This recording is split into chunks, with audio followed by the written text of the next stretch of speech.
Everyone. Good morning. Happy to be with you again this morning to talk about some things that we as faith-based leaders have come up with in order to help our community, work with administration and community to make sure that our community becomes a more safe community. We have had a meeting with our faith-based leaders, some of who was with us last week, to discuss some of the concerns that we feel that we would like to bring to our administration and to our police department so that we can move forward in being a part of the solution to some of those ills that are in our community. We have come together with a new idea called the Interdenominational President's Commission.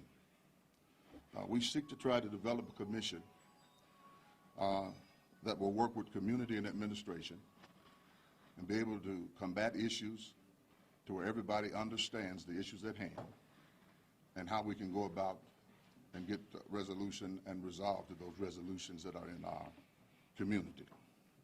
So what we've done today is we have several of these faith-based leaders with us today who are with organizations, and we'll let them come and give you some indication of what we've been talking about and how we're going to hopefully be in a position to work with law enforcement and our administration to help our community become a much better and safer community.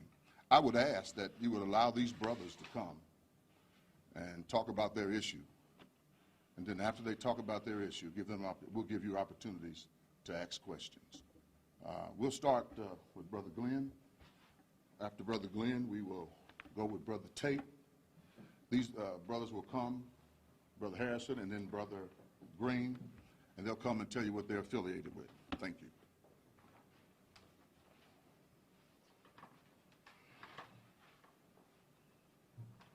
Good morning. I'm Pastor Tom Glenn with the Church of God in Christ Ministerial Alliance. I serve as the president of the Alliance, and as part of this commission, this presidential commission, we feel strongly that one issue that could really help resolve any controversial matters concerning the citizens of Indianapolis and our men have been sworn to protect and serve is the use of body cameras.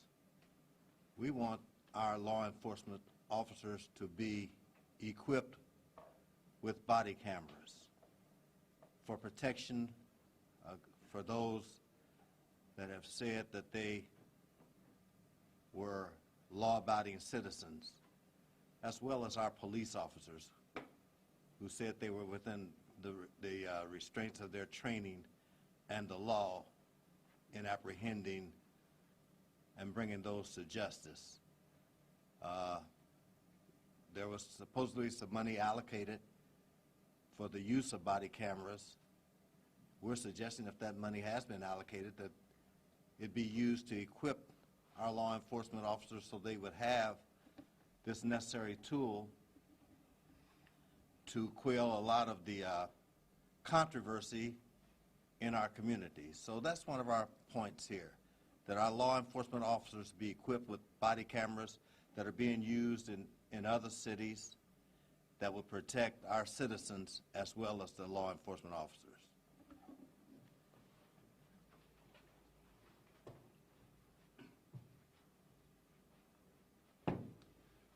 Good morning. Douglas Tate, Jr. I'm the pastor of the Psalms Missionary Baptist Church. I also currently serve as the president of the Baptist Ministers Foresight Alliance of Greater Indianapolis and vicinity. To the mayor and to Chief Riggs and to our community at large, we just want to first make it clear from our commission standpoint that we are not adversarial when it comes to community policing. but we are community partners with our police department. And the reason we want that to be clear is because many of us have relatives that are police officers as well as close friends. However, because of the high rate of police shootings, we're advocating that there be a more aggressive training of officers in the area of implicit biases. We want to ask and advocate that there be 3 things done in the area of implicit biases. 1, raise awareness of implicit bias among police leaders and officers. 2, transform the conversation between police and community. And 3, put policies in place that will limit the painful and sometimes deadly impact of implicit biases.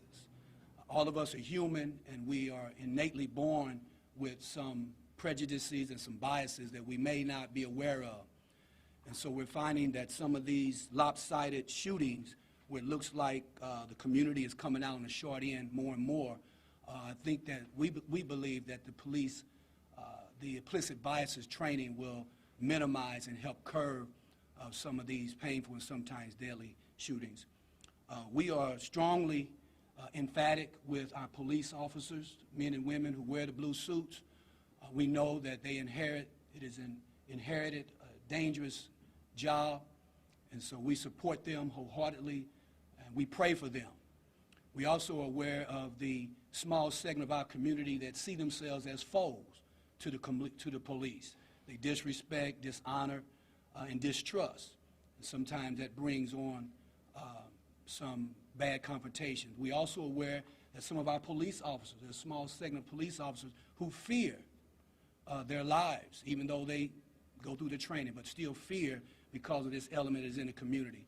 And these foes and fears sometimes equal to disaster. So we're asking that our mayor would embrace the national initiative of implicit bias training with our police officers here in the city that we believe will help solve some of the police shooting problems in our cities. Thank you. I am Charles Harrison, Senior Pastor of Barnes United Methodist Church and the President of the Board of Directors of the Indianapolis 10-Point Coalition. The third recommendation from the Interdenominational Pastors Commission is this: develop policy for release of video and audio in police action shootings. Several cities have become proactive in becoming transparent in the investigation of police action shootings. Indianapolis should examine best practices and implement those that meet needs of this city.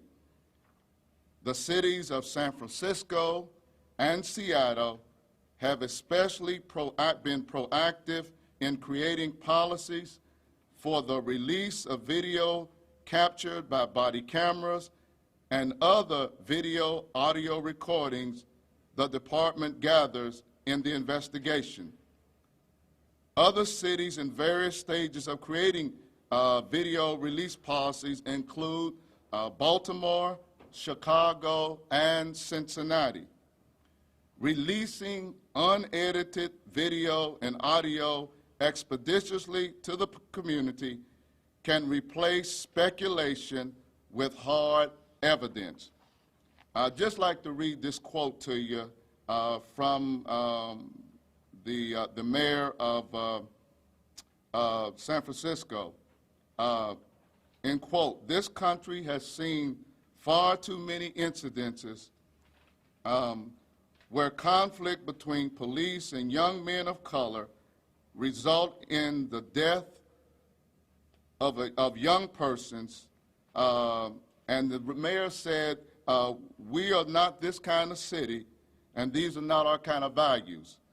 We would hope that this city will look at these proactive strategies that are being used by other cities so that we don't have all of this speculation when it comes to these police action shootings, and we certainly can begin to build the trust between the police department and particularly communities of color. Thank you.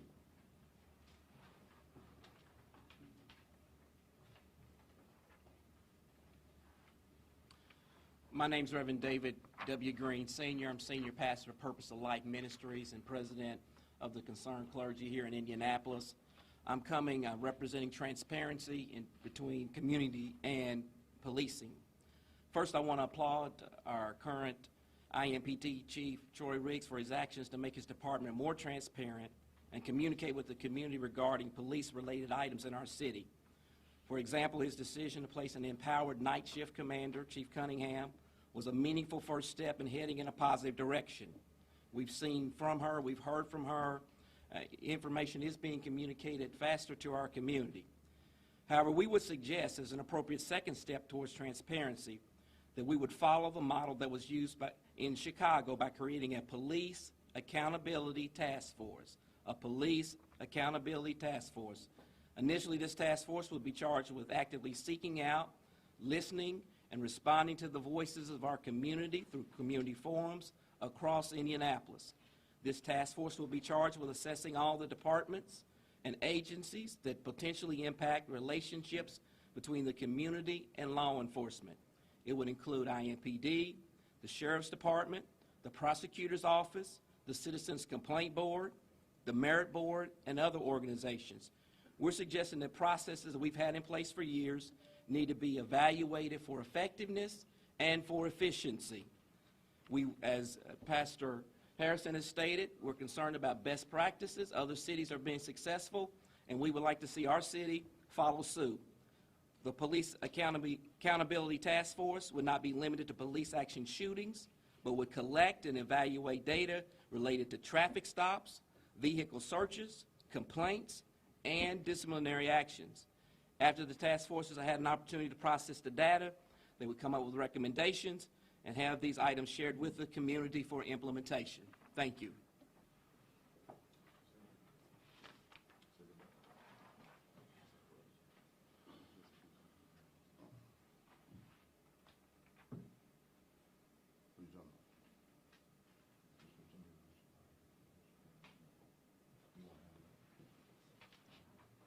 I am here for the last recommendation to discontinue release of biased information about police action shooting victims. And one of the real concerns that we have is when information particularly comes out to the media, so this is not just for police, but this is all for the media, that the information that comes out tends to portray the victim of the homicide in a very unfavorable way. What it does is it promotes old stereotypes, particularly of black males that have been a part of this country throughout our history. And what it does, it prejudices the community. In the last shooting, basically the individual has been tried before the public before the investigation has been concluded. So we ask that both police and media stop the unfavorable information that you give out to the community, because the last part is important too. We believe it taints any potential juror for the grand jury. If all of this negative information comes out about the victim of the police action shooting in a negative way, when we do not get at the same time any information concerning the background of the police officer or what may be in the police officer's file. We would ask that neither would happen until the police and the prosecutor have finished their investigation, and then we will be able to assess what really happens without painting anybody in a negative light.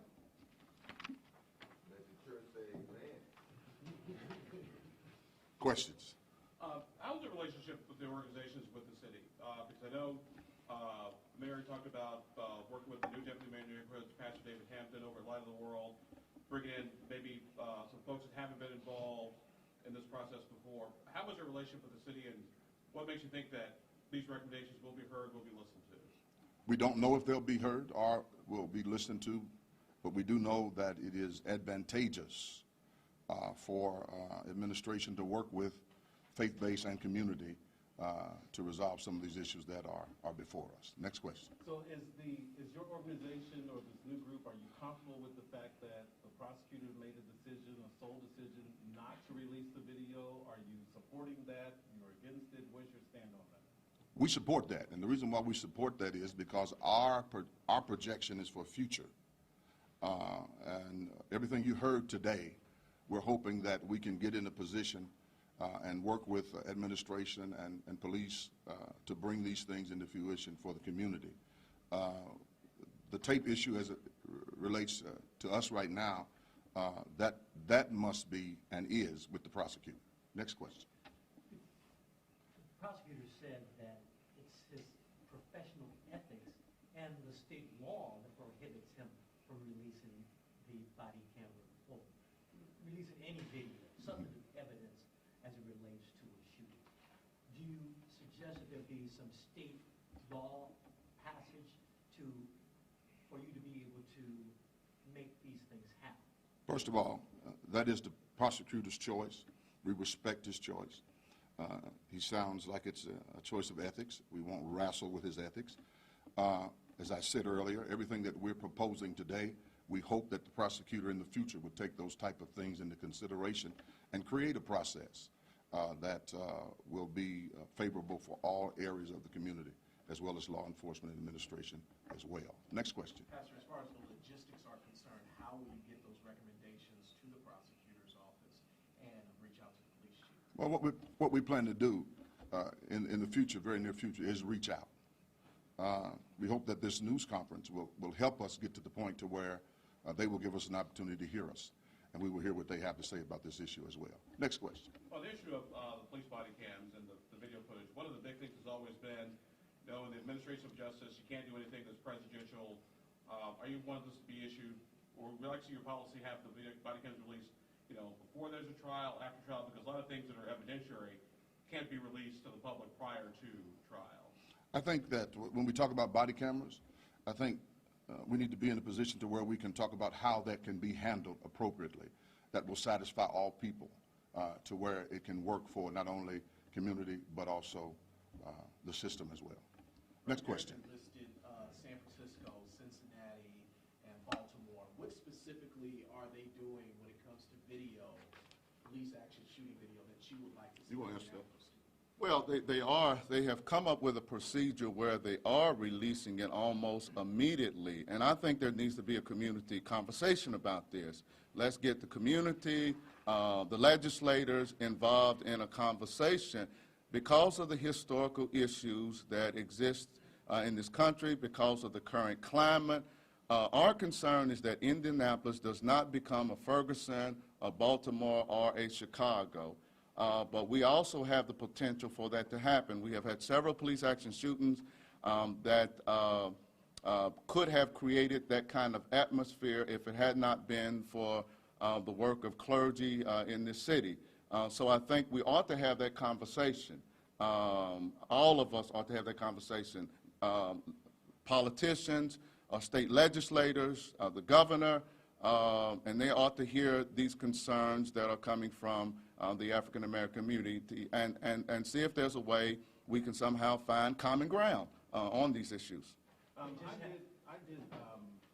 want to say this, that we did release information on the background of Mr. Hicks. We also released information on the background of the officer involved in the shooting, and I know that some of my colleagues did too. Those are public records, and we feel obligated to inform our viewers of those public records. So more than likely, we're not going to stop doing that, although we respect the request.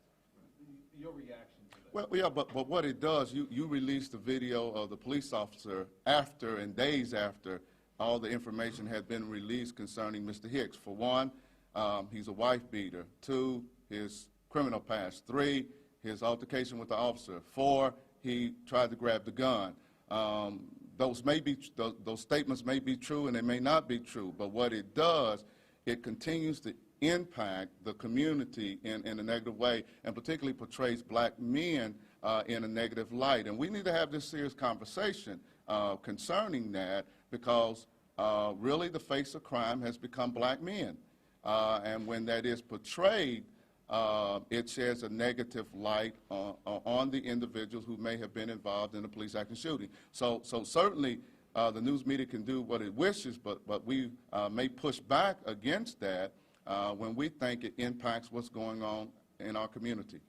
We just had a law that passed in the state legislature about body cams, and when it can be released, who decides to be released, and that passed already, and basically the legislature said that prosecutors and governmental units can decide on their own when they release that.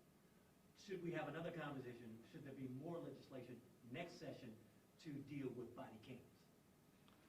I would say we want to have that conversation. Yes, we want to have that conversation, and we want to look at best practices across the country. We're not the only city that is dealing with this issue. Cities are dealing with it, and let's look at best practices. And I know, Chicago is doing something. We need something like that in Indianapolis. This is a monumental program going on in Chicago. The Police Accountability Task Force, the recommendations and reform, restoring trust between the Chicago police and the community they serve. And all we're trying to do basically is first of all, let me say this before I go to this. We've had 5 murders, 6 murders, and 11 shootings in 2 days, 3 days, since Friday. It's not only about body cameras, it's about homicide issues as well. We need to be very clear about that. And I think that one thing that is very paramount in this particular package is community involvement. The forum concept, to where we can get to the community. They'll be able to give us information, give us bullet points that we could all come to the table, talk about these issues, and begin to put those issues into action. It's a great program as it relates to how they dealt with the community, and I think that's what we need to do, have those type of conversations in forums, bring that information back, have collaborative teams do these forums, get the information, put it together, and present it to where it can be utilized to make situations a lot better in our city. Next question. You brought up the fact that there were 6 homicides. This is the first time anyone's brought that up. I Right. understand this is not a meeting to come together to talk about the homicides, but why isn't there more focus on that? Why are we talking about just solely police action shootings when you have 6 people that are killed? I don't think you heard me. I think when I got up here and began to talk about that, I talked about those homicides. We are plagued with homicides. We are affected with these homicides. You need to understand that we're not trying to just put our eggs in one basket. We're concerned about everything that goes on in this community. The killing was 500 yards from this door. One of the killings was 500 yards from this door. Naturally, we're concerned about homicides. And naturally, we want to be able to help the police with those homicides. And we can do that with these community forums. I believe we can get that done with those community forums. Next question. Do you believe there's enough for young people to do to deter some of these homicides that we're seeing in our community? To be honest about it, there is not enough for young people to do. They have trimmed budgets and cut budgets. They have closed down community centers. We're scraping for jobs for summer.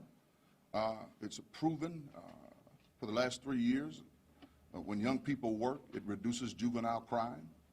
And those are issues that we need to be talking about at the table. It's just not about homicides or police action shootings. There must be a plan to where we can be proactive. And this is what we're trying to do, is to become more proactive instead of reactive. Next question. Just real quick, for perspective, how many churches do collectively you gentlemen all represent, and how many parishioners?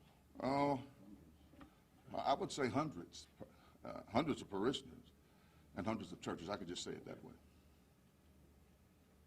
I'm looking at 2 police reports right here of 2 officers that were injured over the weekend. One was just walking down the street downtown. It was a corrections officer that was attacked. Another one is a disturbance at a prayer vigil.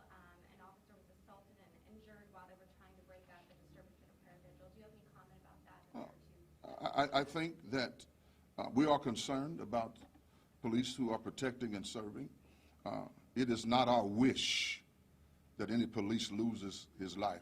It's our wish that a police goes home every day. It is not our wish that a police officer is injured or hurt in any form. I don't want to go to sleep. I don't want to walk streets without a police officer. And so we just need to be conscious of the fact that we are sentimental for police officers. Don't misunderstand me. But there are some other issues that come along with that as well. Reverend, can I address that? Because I think you brought up a couple issues that we really need to address. There are ministerial groups that are out on the streets every day addressing the issue of violence, every day. In Butler Tarkington, we've gone 187 days without a homicide. In Crown Hill, we've gone 163 days without a homicide. In United Northwest area, we've gone 181 days without a homicide. There are groups all across the city that are addressing this issue. So we're spending a lot of our time as busy pastors who are volunteering our time to really address that issue of homicides. We've had press conferences about no snitching, addressing the issue of people coming forward to give information. So I think we have been very balanced on this issue in addressing that issue within our own community. And we're going to continue to do more to try to address the root causes of the violence in our city. But we also have to address on the other side. We get complaints every day about what police are doing. We don't respond to that. We don't hold press conferences. We let the process play itself out. We tell people where to go. But it's not that we don't get complaints on the other side, too. And that's what we're trying to address because, again, I went to Ferguson. I saw the fallout of Ferguson. Many of the colleagues have friends in Baltimore and Chicago. We're up here because we don't want this city to be a Chicago or Baltimore or Ferguson, and that's why we're trying to be proactive. Green? The task force is so important so we can have a better relationship between the community and the police department. Obviously, we want everybody to go home safely. And in response to the issue with body cams, obviously we need more discussion. When you look at the situation on 10th and Rural, it involved video that wasn't body cams. So we need to come up with what we're going to do with video and audio in totality, not limited to just body cams. All that information is important. That's why it's important that we get a process in place and bring all the players that are part of public safety and the community together so that everybody will know what the process is, and we're not having this discussion every time some major event happens in our city. Then we've got to have a press conference and argue about it. It's time for us to come together as a world-class city and have a process that everyone's in agreement with that understands how this is going to flow. A lot of work has got to be done before then, though, whether it's state legislation, whether it's city county council, whether it's the mayor. All parties need to be a part of that so that we can get on the same page. Thank you. How quickly do you want all of this to happen, from the mayor to the prosecutor to having all these things lined up? Yesterday, but we know that's probably not possible. People keep missing the main key, and that is community. That's what we want to do. We want to bring everybody to the table to help the community and to deal with it as best as we know how. I think these bullet points are good bullet points. They're not bullet points to be negative towards any administration or any police department or any minister's group. It's just something that needs to be done to make our community a better place. And so with that said, I think I have trust enough in the administration, hopefully, that they will give opportunity to let this commission sit down and talk to them about some issues that are going on in the community. I don't see how you could say no to that. Thank you. Thank you so much.